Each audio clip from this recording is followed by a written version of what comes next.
America का जो Iran पे स्ट्राइक करने का दांव था उसके फेल होने के बाद क्या सूरत हाल है, सबसे बड़ा सवाल आज यही है। आज यानी 23 जून 2025 इजराइल पूरी तरह से झुक गया है। जान के आपको ताज्जुब होगा, कल अमेरिका ने ईरान पे स्ट्राइक की। फुर्दो, इस्फहान और नतांज न्यूक्लियर रिएक्टर, या उनको न्यूक्लियर रिएक्टर ना कहिए, यूरेनियम एनरिचमेंट प्लांट्स पे, और पूरी की पूरी कल हवा बनाई गई कि जैसे ईरान का कोई बहुत बड़ी चीज तबाह हो गई। और आज wall street journal, financial times, New York times बार बार लिख रहे हैं कि ईरान को तो कोई नुकसान ही नहीं हुआ, and they are quoting US officials, कोई नुकसान नहीं हुआ।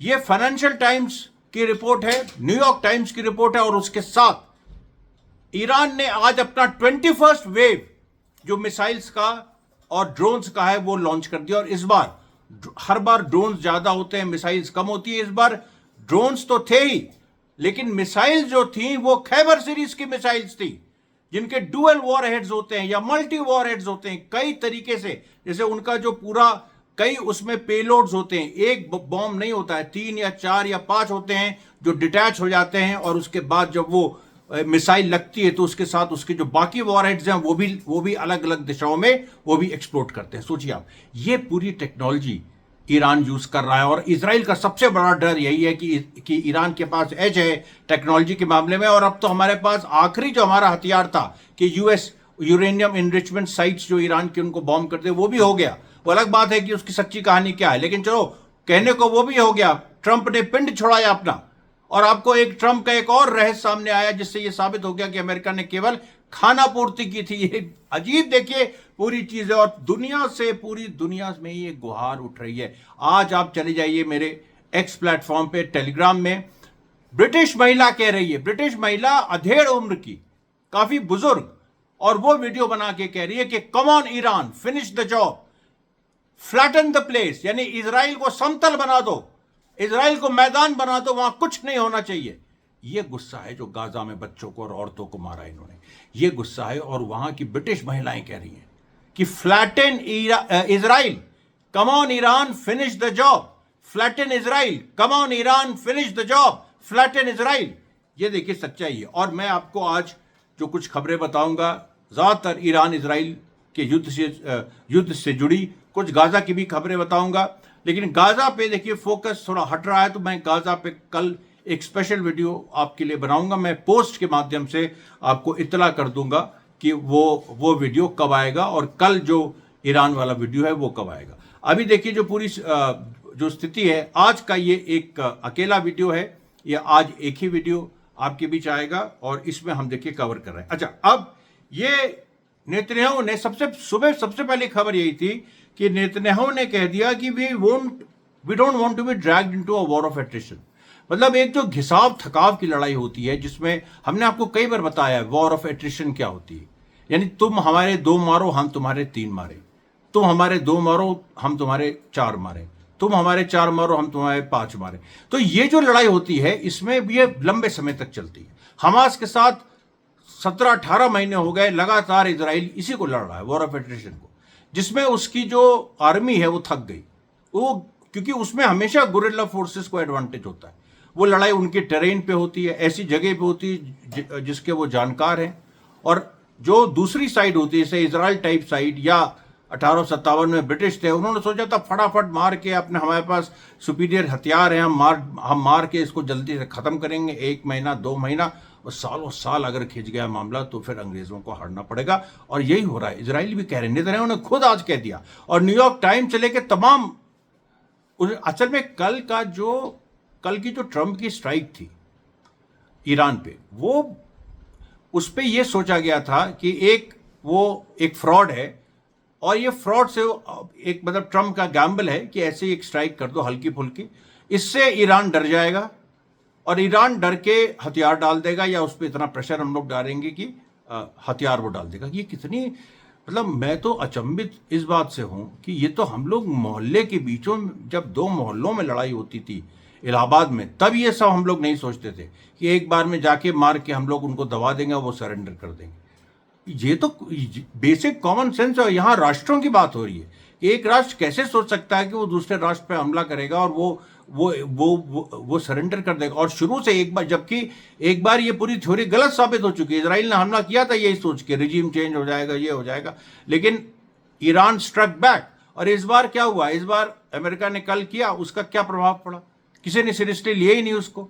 और आज ये स्थिति है कि ईरान फिर से दौड़ा के मार रहा है और नेतन्याहू बाप बाप कर रहा है, कह रहा है कि भैया हमको वॉर ऑफ एट्रिशन नहीं चाहिए, क्योंकि हम वॉर ऑफ एट्रिशन यहाँ लड़ रहे हैं, लेबनान में भी लड़ रहे हैं, सीरिया में भी लड़ रहे हैं। कहाँ उसकी अच्छा, ईरान के साथ फौजें इन्वॉल्व नहीं है, सही बात है, वहाँ कोई ग्राउंड फोर्सेज नहीं जा रही, लेकिन जो मिसाइल इसकी भी वॉर ऑफ एट्रिशन है।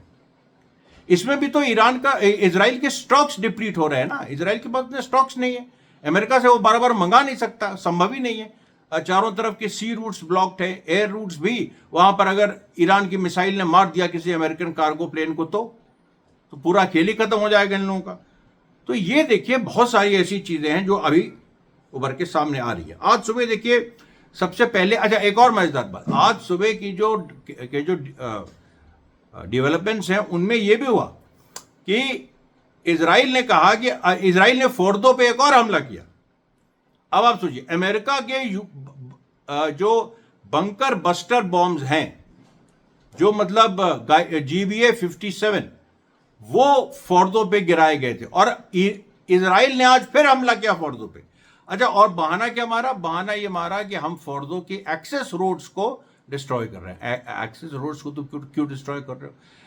जब तुम्हारा जब घर ही तुमने ढा दिया, तो उसके बाद जो सड़कें उस तरफ पहुंच रही हैं उसको, उनको क्यों डिस्ट्रॉय करो? मतलब फर्जी, प्योर फर्जी, इसके पीछे कोई लॉजिक नहीं है, कोई मिलिट्री लॉजिक नहीं है। अरे एक्सेस रोड्स क्या, वहां जाके कोई वहां से उठा लेगा क्या यूरेनियम इन्वेस्टमेंट? इसका मतलब है कि जो यूएस की एयर स्ट्राइक थी वो फेल हो गई, यही तो है ना। उसके बाद इसका मजाक भी उड़ा, इजरायली प्रेस ने मजाक उड़ाया, कहा कि नेतन्याहू अब कहेंगे कि हमने फोर्दो के एक्सेस रोड्स को बॉम्ब किया, फिर कहेंगे कि उन एक्सेस रोड्स की जो एक्सेस रोड्स थी उनको बॉम्ब किया, फिर उन एक्सेस रोड्स की जो एक्सेस रोड थी और फिर उनकी जो एक्सेस रोड्स थी उनको बॉम्ब किया। ये थिएटर ऑफ द एब्सर्ड इसी को कहते हैं। उसके बाद लंदन इकोनॉमिस्ट ने भी कह दिया, वो साफ कह दिया उन्होंने कि ऐसा नहीं लगता है कि फोर्दो जो है, जो यूएस के ये बंकर बस्टर बॉम्ब्स हैं, फोर्दो को इन्होंने डिस्ट्रॉय किया। उसके बाद एक इजराइल ने एक तरह से कुछ अटैक्स किए ईरान पे, तेहरान पे अटैक किया, कुछ मिलिट्री बैरक्स पे अटैक किया, इवन प्रिजन एक है वहां पर अटैक किया। और इवन प्रिजन पे अटैक ये कह के किया कि यहाँ पर इरानियन रिजीम के जो विरोधी हैं वो यहाँ जमा हैं, और अगर हम यहाँ अटैक कर देंगे तो वो फ्री हो जाएंगे, फिर वो विद्रोह करवा देंगे।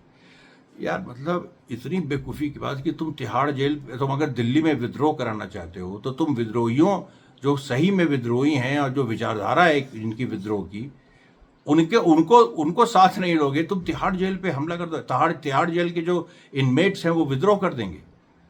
तो उसके बारे में ईरान ने कहा कि नहीं, ये इजराइल ने कहा कि नहीं, ईरान की उस जेल में बहुत सारे पॉलिटिकल प्रिजनर्स हैं। तो ठीक है, पॉलिटिकल प्रिजनर्स इस तरीके से आके विद्रोह करते हैं।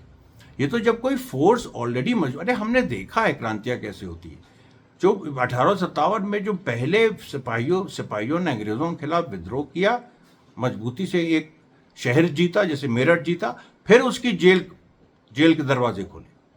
ये सिंपल चीज होती है। ये तो ना कि तुम पहले ही वहां बम मार दो। वहां पर बम मारने से कितने कैदी जिनको तुम छुड़ा रहे हो, जिनको विद्रोह करवा रहे हो, वो मर जाएंगे उसमें, और वो ये रिजीम के और साथ हो जाएंगे। विनाशकारी विपरीत बुद्धि का इससे बेहतर आपको प्रमाण नहीं मिल सकता है। उसके बाद इन्होंने तबरीज पे हमला किया ईरान में, जहां पर इनके जो कम से कम आज 4 इजरायली ड्रोन मार गिराए गए। तबरीज में एक इजरायली ड्रोन मार गिराया गया। उसके बाद शहरियार एक जगह है, वहाँ इजरायली ड्रोन मार गिराया गया। फिर फर्दीस एक जगह है ईरान में, वहाँ इजरायली ड्रोन मार गिराया गया। अल्बोर्स प्रोविंस है, अंदीशे है, और फिर करमन शाह में कनिष्ठ है। यहाँ पर कम से कम, अब 4 मैं कह रहा हूँ तो ज़्यादा हो गए, 4 से 5 या 6 जो इजरायली ड्रोन है ये मार गिराए गए।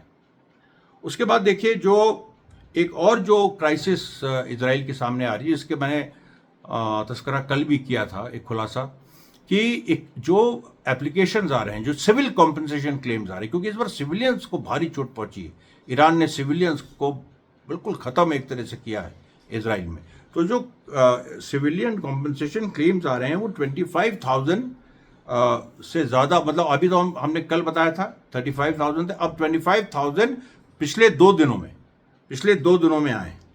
और उसके बाद अब आप देखिए कि तेल अवीव से बेन गुरियन एयरपोर्ट बंद पड़ा है। साइप्रस जाने के लिए 25,000 एप्लीकेशन अलग से आए।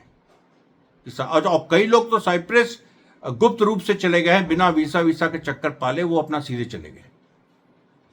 तो इसलिए ये जो इजराइल से पलायन है, ये देखिए बहुत बड़ी बात है। उसके बाद एक और इजरायली ड्रोन, ये शायद 6वां या 7वां है, एक और इजरायली ड्रोन परचिम जो मिलिट्री बेस है ईरान का, उसके ऊपर मारे गिराया गया। और अभी तक एक आप देखिए आज जो 21वां दौर अटैक का ईरान का है, वो अभी शुरू नहीं हुआ है। उसके बाद एक देखिए एकदम से इजराइल के यहाँ सायरन बजने लगे, और इजराइल के सायरन बजे, उन्होंने सोचा ईरान से अटैक है, लेकिन उसके बाद पता चला ये यमन से अटैक। और मैंने आपको कल ब्रेकिंग न्यूज दी थी यमन के बारे में, यमन, इराक और लेबनान के बारे में, और तीनों न्यूज कंफर्म हो गई। और आज भी मैं आपको दे रहा हूं कि यमन ने कल रात को भी हमला किया, जब मैंने आपको बताया, और आज भी हमला किया। और यमन के कम से कम 3 हमले सक्सेसिव वेव्स में हुए, उसमें 2 इंटरसेप्ट हुए, एक बिल्कुल सही निशाने पे लगा, और कम से कम 2 जो ब्लॉक्स हैं वो वहां पर उड़ गए। और ये बात मैं कर रहा हूं तेल अवीव के साउथ की। ये देखिए पूरी स्थिति है। उसके बाद नॉर्थ कोरिया से भी बयान आया कि हम भी न्यूक्लियर वेपन्स के साथ तैयार हैं ईरान का साथ देने के लिए। और फिर देखिए ये जो मोसाद के जो ऑपरेशंस हैं ईरान के अंदर, वो अभी भी चल रहे हैं, लेकिन उनको पूरा पकड़ा जा रहा है। बड़े स्तर पे अभी भी गिरफ्तारियां हो रही हैं और एग्जीक्यूशंस हो रहे हैं।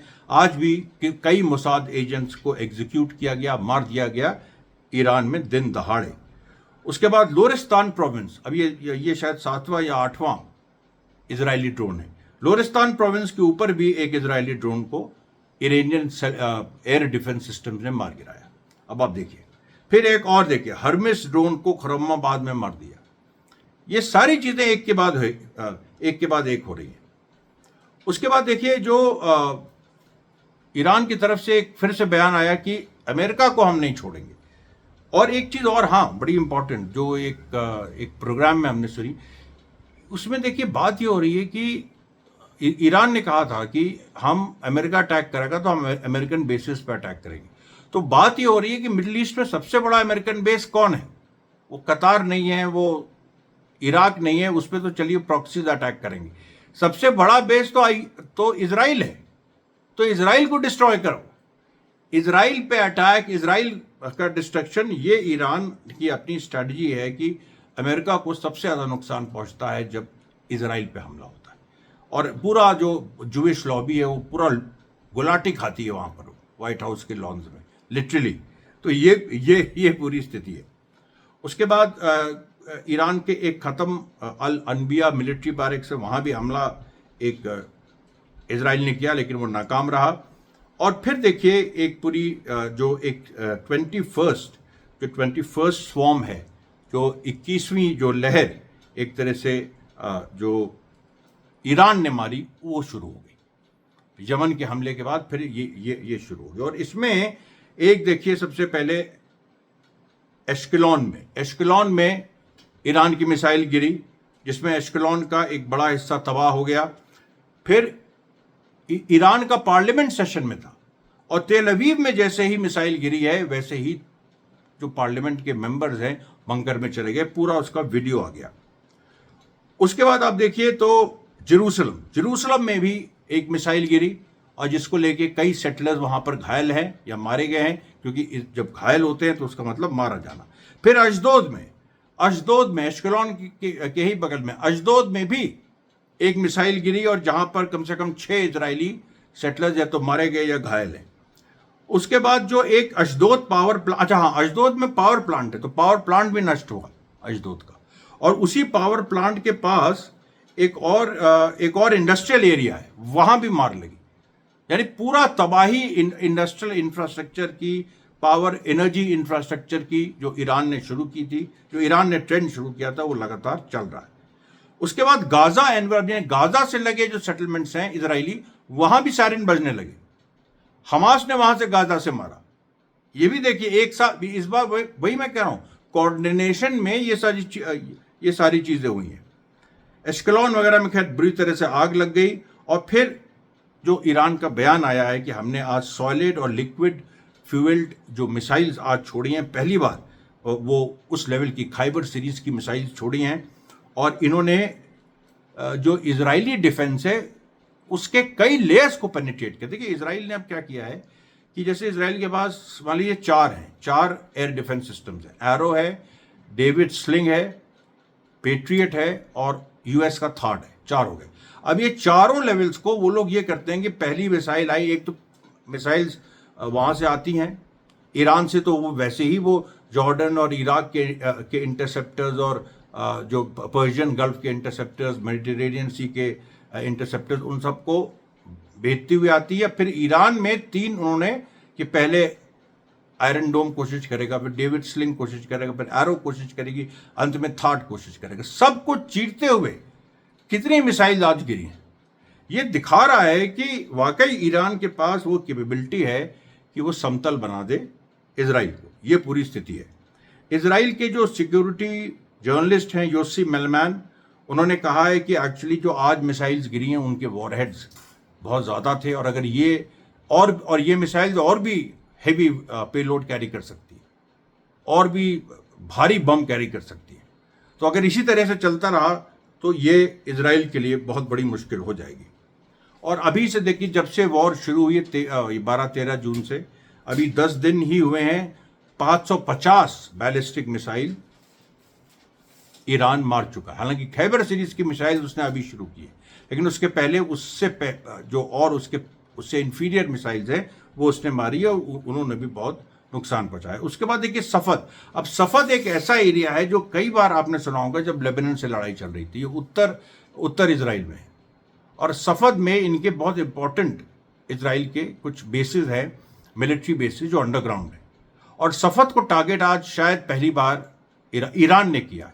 हालांकि हिजबुल्लाह ने कई बार सफद में मारा था जब युद्ध चल रहा था लेबनान से, लेकिन ईरान ने आज शायद पहली बार सफद में मारा है। और ये बहुत एक डर बैठा है इजरायलियों में कि अगर सफद के वो अंडरग्राउंड फैसिलिटीज, क्योंकि उनको ये था कि हिजबुल्लाह के पास तो रॉकेट्स हैं और इस तरह की चीज़ें हैं, लेकिन ये अगर इरानियन मिसाइल्स गिर गई तो बहुत बड़ी समस्या हो जाएगी। वो उतना डीप इजराइल कभी गाड़ता भी नहीं कि 90 मीटर तक चला जाए। वो 10-15 मीटर तक करता है, 20 तक, और जहाँ आराम से मिसाइल्स पहुंच सकती हैं।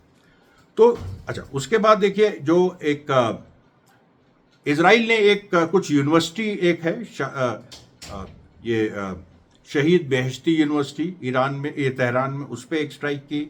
उसके अलावा जो मैंने बताया कि जो प्रिजन था, और फिर एक ब्रॉडकास्टिंग स्टेशन पे भी अटैक किया, लेकिन उससे कोई भी माली नुकसान, जान या माल का नुकसान ये ईरान को नहीं हुआ। फिर आप देखिए कि जो खैबर मिसाइल जो कि एक मारी है ईरान ने, उसको लेके वेस्टर्न मीडिया में चर्चा शुरू हो गई कि भाई ये मिसाइल जो हैं ये तो हमारे पास भी नहीं है, और ईरान ने जो इनको डेवलप किया अपने दमखम पे किया, ऐसा भी नहीं है कि चाइना और रशिया से इन्होंने बोरो कर ली। और ये एक ईरान को एक अलग ताकत दे देता है। देखिए अपने हथियार जो होते हैं ना, वो अलग ताकत देते हैं। भारत में यही कमजोरी है, अपने हथियार उसके पास उस तरह से नहीं है। और अपने हथियार जब बड़े लेवल के और सक्सेसफुल होते हैं तो फिर वो देश जो है उसकी इज्जत बढ़ जाती है पूरी दुनिया में, और यही हो रहा है ईरान के साथ। इसीलिए आज आप देखिए तो ईरान के फॉरेन मिनिस्टर अरागची आज मॉस्को पहुंचे, और फॉरेन मिनिस्टर है वो, और उनसे खुद मिलने पुतिन आए, प्रेसिडेंट। वो लावरोव को भी भेज सकते थे जो रशिया के फॉरेन मिनिस्टर है, लेकिन मॉस्को वो पहुंचे अरागची, पुतिन खुद मिलने आए। इसका मतलब है कि अरागची सुप्रीम लीडर खामनेई का कोई ना कोई मैसेज कैरी कर रहे थे, जो पुतिन को उन्होंने कम्युनिकेट किया। ये सब देखिए। अच्छा, अब इसके बाद जो स्टेटमेंट आएगा वो और क्लियर करेगा। फिर देखिए जो इजराइल में जो और नुकसान हुआ है, इजराइल के 2 जो एक उनके कमांडोज के जो बेसिस हैं सफद के पास, वो भी डिस्ट्रॉय हुए। और वहाँ पर जो कितने सोल्जर्स वहाँ मारे गए, करीब 11 सोल्जर्स को वहाँ पर घायल बताया जा रहा है। 11 सोल्जर या तो घायल हुए हैं या मारे गए हैं। फिर से देखिए वही बात आ जाती है। और फिर सबसे जो एक बड़ी खबर हो गई, जो ईरान इजराइल का जो जिस स्टॉक एक्सचेंज में मारा था, मैंने बताया था कि इजराइल की 40% जनता कहीं ना कहीं अपना खर्चा स्टॉक एक्सचेंज से चलाती है। उनकी इकोनॉमी में कोई, it is not a employment oriented economy, labour intensive तो है ही नहीं, वैसे भी सर्विसेज में ज़्यादा उनका काम है नहीं।